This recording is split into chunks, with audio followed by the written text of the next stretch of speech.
Originally from Western Ireland, Anthony Monaghan rose from dire poverty to become an entrepreneur in the United States. He owns and operates a successful construction company in St. Louis, and he is the director and producer of the internationally acclaimed documentary Rednecks and Culchies. Although a hit in the U.S. and around the world, his film has been denied acknowledgement by the Irish media. Furthermore, he has been fighting for his family home in Belmullet against a ruthless Irish bank. All of this has left Mr. Monaghan baffled by the lack of support he has received from his native country. Good evening, Mr. Monaghan. Firstly, tell us a little bit about Rednecks and Culchies. Rednecks and Culchies is a documentary I made like 2.5 years ago, 3 years ago, and it's more or less of an immigrant story, my story actually, and coming from the west of Ireland, and it's a true life story with me and people I met in St. Louis, and it's big all over the US here. It's a big issue out here about the topic I had, which is people addicted to drugs and more or less down on their luck, or the working class people, which I am one of the working class people from Ireland.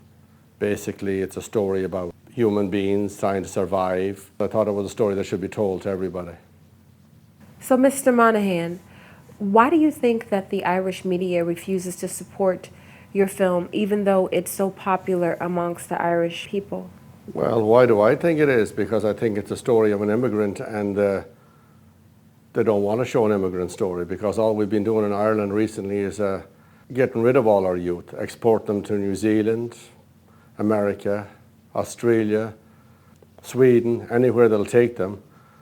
We just seem to be just shipping them out, and they don't want to have any immigrant story here, because an immigrant story wouldn't look very good in Ireland if it showed the reality of what immigrants have to go through. Media has their own agenda.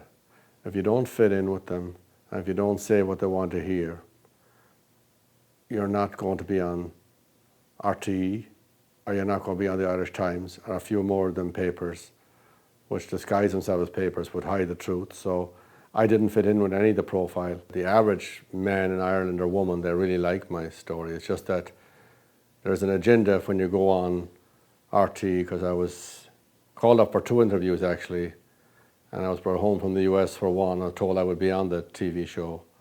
So they asked me a lot of questions about my religion and my beliefs, and I hoisted my opinion. So I guess I didn't fit in the profile that they wanted on Irish TV. They were afraid I'd say the wrong thing, or I would, bring any attention to the other issues that's really happening in Ireland. Like the main thing, which I'm really here tonight to talk about, is immigration, how we're shipping all our youth out all over the world. And now we've got a gang of crooks, I will say the crooks, and thieves running our country. And they don't really have nothing in common with the Irishman. They're just so far away. And they express that through their TV and the press. Irish Times, it's a joke of a paper. It's more concerned about the US economy or Israel economy than it is about its own stuff that's happening in its own backyard, like people dying on the streets in Ireland. So I was not a good candidate for Irish TV, because I was outspoken, and I think a lot of Irish people should be more outspoken, because we're getting a really raw deal in our own country. Recently, an Irish bank has been threatening to take your family home. How have you been dealing with that, and how has it affected you and your family? Well, it's affected me because I've been going there with my daughters for the last 10 to 15 years, and it's upsetting to see the way these vulture groups take over Ireland, these banks, and there's people getting turned out of their houses every day in Ireland and sleeping on the streets, which I find is ridiculous, because on one hand we're taking it from our own, and the other hand we're bringing in immigrants in. Now, I'm all for immigrants, but we need to take care of our own first. Ireland has to acknowledge all the people that came before us and the people who sacrificed for Ireland. It's not just me and my house and my family. This is happening all over Ireland. It always comes back to the common man. And with the common man who built Ireland, and with the common man who fought for Ireland, and a common man who will die for Ireland. Do you feel like things have changed in Ireland since you've immigrated to the US? Well, a lot of things have changed, and a lot are for the good. like the lifestyle is good they have over there. But a lot of them can't afford it, so they have to immigrate and to different countries to live the lifestyle they want because there's no jobs, the economy is bad, and if there's jobs in it, it's only for the elite or the privileged, you know. So you're saying that the powers that be do not support the common man in Ireland? Politicians, yeah, both parties, they're pretty much useless if you ask me. To the west of Ireland anyway, because all we get is the same old stuff from generation to generation. And we're losing our bloodline. Anybody that goes away to a foreign land and has kids, the chances of them coming back are very slim. Because first going off, financially they can't afford it. And financially they have nothing to go back to. Another deal they made with the EEC, like they gave our fish away, they gave our oil away, and when they haven't got anything else away, they'll export us, export Pat. That's all. That seems to be what it's been going on for the last probably 100 years. At least when we had the famine, at least they died in their own country. Now there's people dying in foreign Irish people, and they have nowhere to be buried or anyone to cry over them.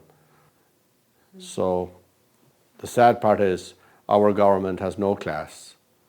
Our politicians have no class, because if they did, they would do something about the situation. And now they're looking for, at the moment, I hear on Irish Times is another rag paper that should be shut down because it doesn't print anything, only what they make up in their own boardroom. They don't print any of the truth. They're so worried about other countries, including the USA, how America is being run and how Israel is being run, then they forgot about our own country. What about us? They get highly paid while everyone else is pretty much taking the crumbs, and they give them a little bit of unemployment or welfare, whatever they decide to give them. Mr. Monaghan, it appears that the people of Ireland have made a strong statement in your defense. What do you think about that? Well, I think it's great how my neighbours all backed me and helped me out in this situation, and I wish that more people will take a following from me and don't give in to them. Don't give up your houses, don't give up your land to these people, judges or these banks who come in and try to repossess you. There is good, strong people in Ireland, and we didn't get the name Fighting Irish for nothing. We got the hearts of lions and we got the minds of kings, so let's not be taken for granted. We are one strong race of people, and we have never been erased or conquered yet. So we just got to keep fighting, and we need these people who's at the hierarchy, our politicians, either stop getting paid, give their money back, or else find a new job. Give their job to somebody who deserves it. Very interesting. Thank you for taking time to talk with us this evening, Mr. Monaghan. We wish you the best of luck to you and your family. Thank you. Thank you so much. I appreciate that.